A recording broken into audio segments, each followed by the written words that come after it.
The mole represents a number. In chemistry, it's a way of counting, and it's a way of counting any particle you come across, be it atoms, molecules, formulae, ions, or electrons.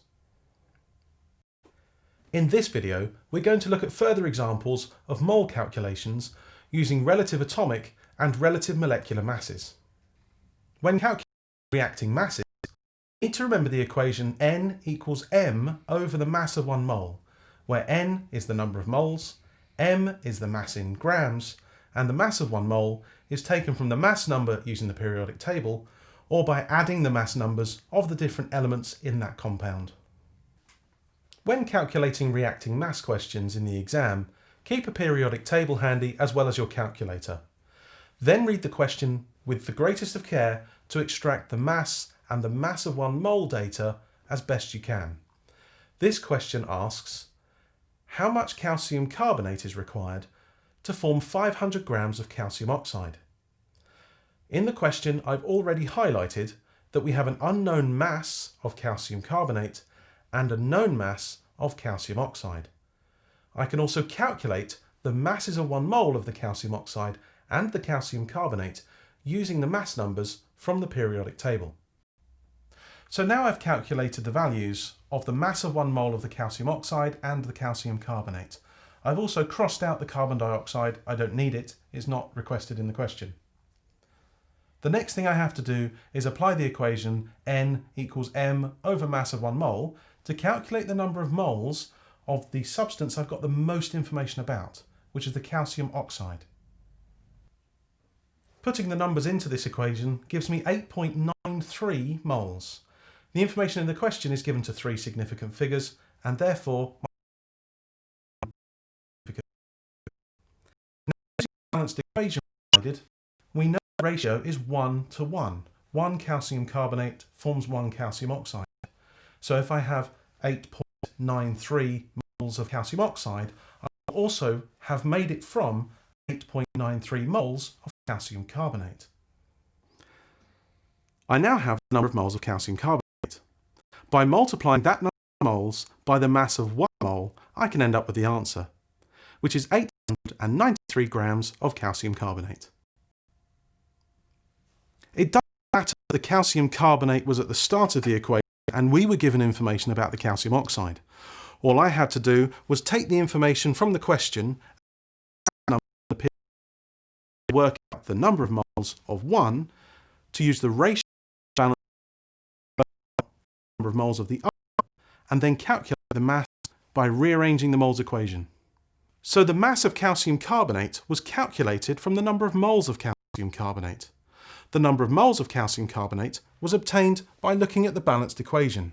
We can see 1 mole of this was formed from 1 mole of this. We didn't know how many moles we had until we extracted the mass from the question.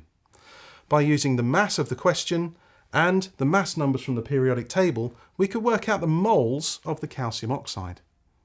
That translated to the same number of moles of calcium carbonate, and using a rearranged version of the mole equation, I could get to the final answer. This question is about fermentation of glucose. It's converting glucose using yeast into ethanol and carbon dioxide gas.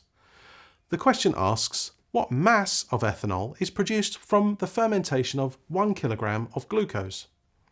The balanced equation is provided for you. And remember, 1 kilogram is 1,000 grams. So I've taken the numbers from the question and used the mass numbers using the periodic table, and by calculating the answers to the mass of 1 mole for both compounds, I've put the relevant data into my table below.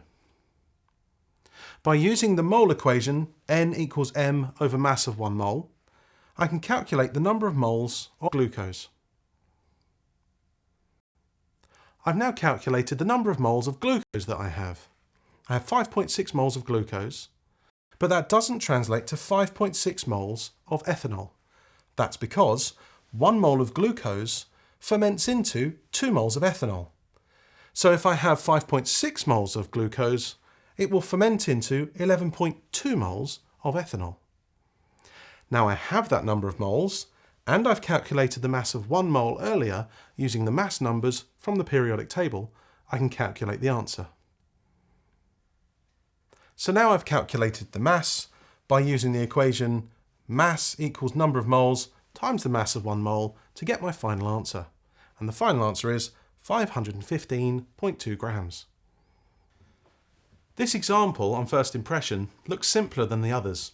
We're dealing with a hydrated salt. This time we have hydrated iron 2 sulfate.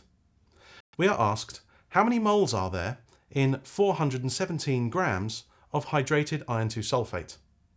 The way you work it out is exactly the same as you would with any other formula, just taking into account the dot next to the 7H2O, meaning there are 7 waters in the formula to multiply by.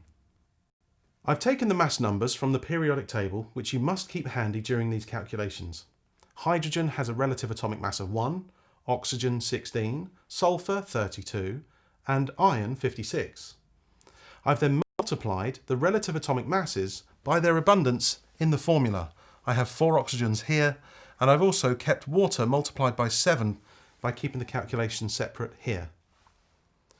I've added them all up, and I end up with 278, which is the mass of 1 mole.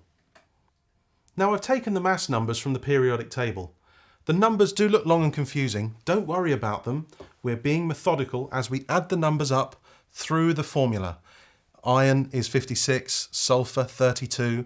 We have 4 oxygens, 16 each. And then we have 7 waters. So I've calculated the water number there and multiplied it by 7. It's really easy, but you have to pay attention when you're adding them up in the calculator. You can always add them up twice to make sure you're definitely happy with the number. I've got the number 278 for the mass of 1 mole of my hydrated salt. So I've calculated the mass of 1 mole. I have the mass from my sample in the question, and I have the mass of 1 mole from my calculation here.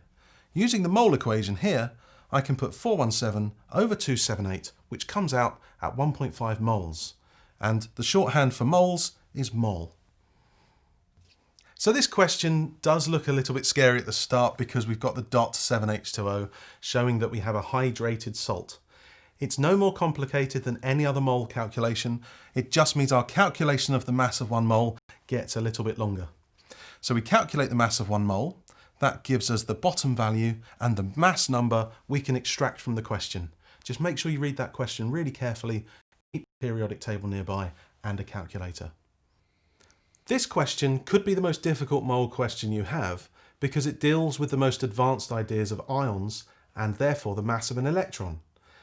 Remember, an electron does not have mass. So when you're asked to calculate the mass of 4 moles of oxide ions, you don't have to worry about the charge. The charge, because of the electrons, doesn't add any mass to the atom itself. This is how to calculate the answer.